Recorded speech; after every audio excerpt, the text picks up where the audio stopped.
Random thoughts. In this video, I'm going to talk about the tribes that formed the Nandi Republic. Often we assume that because, for example, it's Nandi is just one community, but when you go back and look, you realize that this was a republic that was composed of people who came from different places, actually.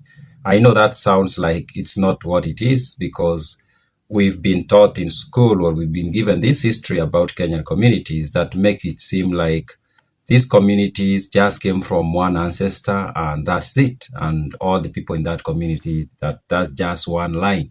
But there is no community in Kenya that is from one source. There is none, actually. I remember somebody left a comment in one of the videos that I've done, and he was like, oh, there's this community. It is composed of people from all over the place. But there are these other communities that are not like that. But when you look at history carefully, you realize that the idea of one community being pure of anything is absurd, actually. Now, the Nandi Republic, I talked about it in the last video, and I say that the Nandi Republic was so elaborately organized. It was one of those republics that we should celebrate a lot more. It's not the only republic, of course. There is the Agikuyu Republic, there is the Maasai Republic, there is the Akampa Republic. There are all these very many republics that existed in Kenya before the arrival of the colonial powers or before the arrival of the British. Now, of course, there was not Kenya. I have to say that because I've realized when I say Kenya, people are like, oh, you know, Kenya was not in existence up to maybe 1920s, which is true, actually. But when I say Kenya, I mean the land that is Kenya today. The land has always been there, and there have been people on this land.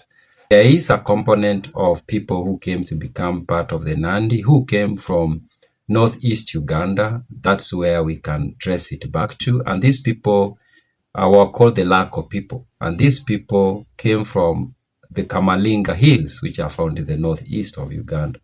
Now, these people came down to Mount Elgon. And when they reached Mount Elgon, they found other people there, actually. There were people already there, and they found people like the Sambur, which I'm guessing is the Samburu today. Interestingly, they found people who were called the Moifen, and I think that's where the name Moiben comes from. They found the Karamoja, they found the Kony, they found the Sirikwa people. The Konya are more like the Sirikwa people. And I'm going to do a video about the Sirikwa people. These are a very interesting group of people, actually.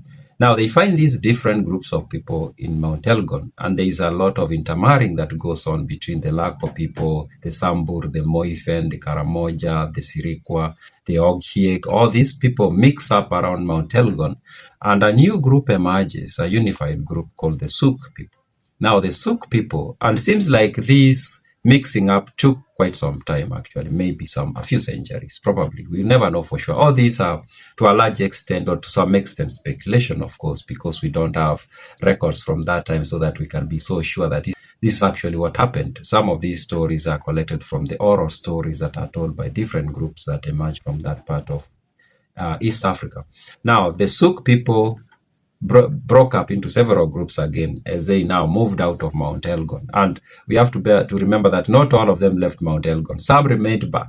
The Sebei, of course, remained there. Others, like they used to be called the Lumbwa and the Keyo and these other groups today we consider to be part of the Kalenjin group, they left Mount Elgon and traveled. The Lumbwa, the Kipsigis now moved all the way to Sotik area, we know today, Bomet, Kericho, those sides. And the part of this, the other group of the Suk moved to the part we know today as Nandi area, or at least some place near that part. Now, the Suk seem like we can say the original Suk who came to that part we know today as the Nandi region.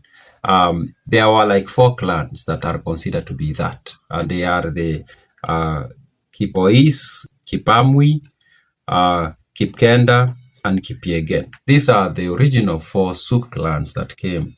They were followed by another group, which is not very clear going by the document I've tried reading. It's not clear which tribe they belong to, but they are called the Kipkokos. They formed the Kipkokos kind of like clan. They followed these 4 clans and they joined them. Now, then the Keyo group followed, and this produced 5 clans that joined the others. And these are the Kipsirgoi and Moi, Sokom, Kiptopke, and Kamwaike. these 5 clans joined the others that had come already. And then there were other clans that followed that now came from the Lumbwa. Remember the group that had left and went to Sotik, Bomedo, Sides Kericho? A few of them left that side and went back and joined the other groups. And this included the Tungo, Kipasiro, and Chemur. Now these moved back and they joined the other group. Now we are forming the Nandi Republic, remember that.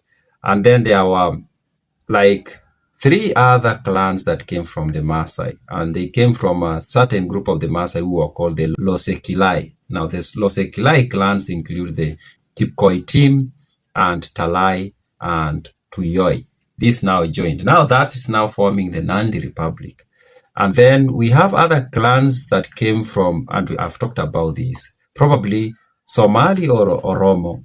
Of course, there is the Kaporia clan, which is mostly in the Kipsigis, but I found out that there is a segment of the Nandi who belonging to this clan, and these people are known to have come from the Somali community.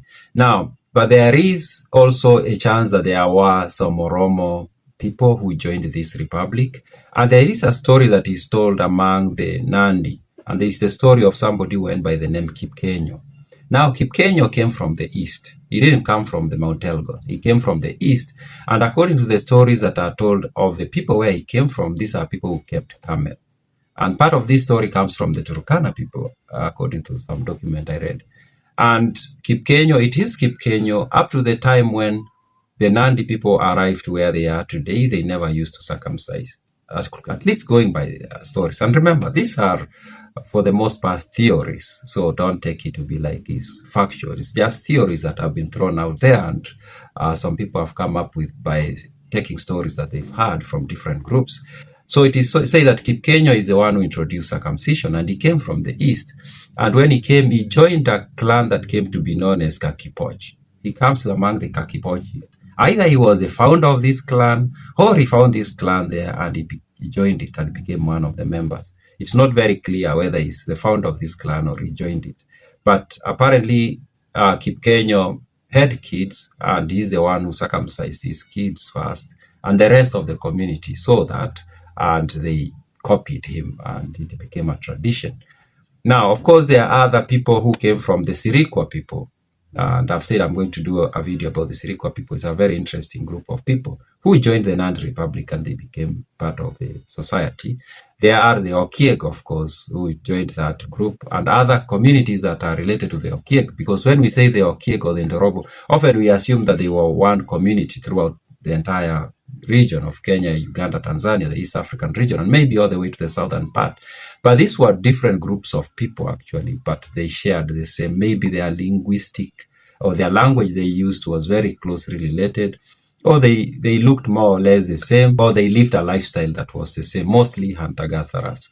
And there are other communities like the Oropom and others. Of course, some of these groups, we no longer have them around. The Sirikwa no longer around. The Oropom are no longer around. Of course, we have the Okiek, who have largely been assimilated into the other groups. So these are the groups that ended up forming the Nandi Republic. Those are my random thoughts.